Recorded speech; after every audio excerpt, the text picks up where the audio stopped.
ಅವ್ರ ಮನೆಗೆ ಹೋದೆ. ವೈಟ್ ಡ್ರೆಸ್ ಇದೆ, ಬಿಳಿ ಸೀರೆ ಉಟ್ಟಿದ್ದೀನಿ ಅಂದ್ರೆ ಅದ್ರಲ್ಲಿ ಗಂಡ ಸತ್ತಿದ್ದಾನೆ ಪಾತ್ರದಲ್ಲಿ.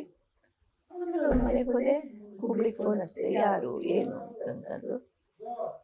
ಸ್ವಲ್ಪ ಧೈರ್ಯ ತಂದ್ಕೊಳ್ಳಿ ಅಂದ್ರು. ನನ್ನ ಮಗನ ಅಂತ ಕೇಳಿದೆ ಫಸ್ಟು. ಅಲ್ಲ ಅಂದ. ನನ್ನ ಮಗ ಅಲ್ಲ ಅಂದಮೇಲೆ ಏನು ಏನೇಂದ್ರು ನಾನು ತಡ್ಕೋತೀನಿ, ಏನು ಹೇಳು.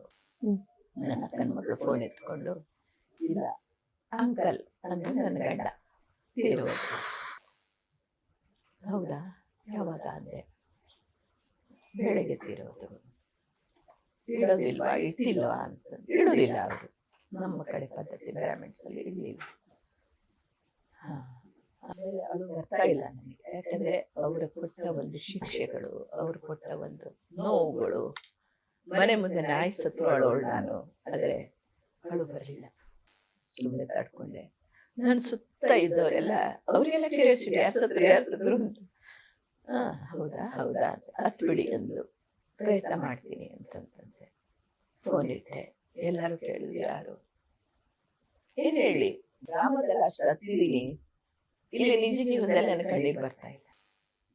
ಇಲ್ಲ, ನನ್ನ ಅಕ್ಕನ ಗಂಡ ಹೇಳ್ಬೇಕಲ್ಲ ಏನಾರು ಒಂದು ಸುಳ್ಳು.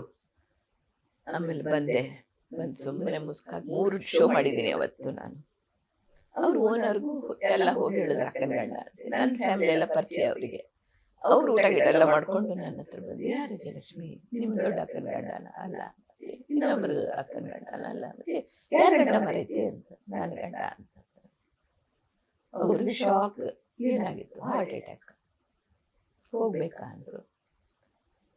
ಇಲ್ಲ, ಅವರಿಗೆ ಊಟ ಮಾಡು ಅಂತ ಹೇಳಕ್ಕೂ ಆಗ್ತಾ ಇಲ್ಲ. ಹಾಲು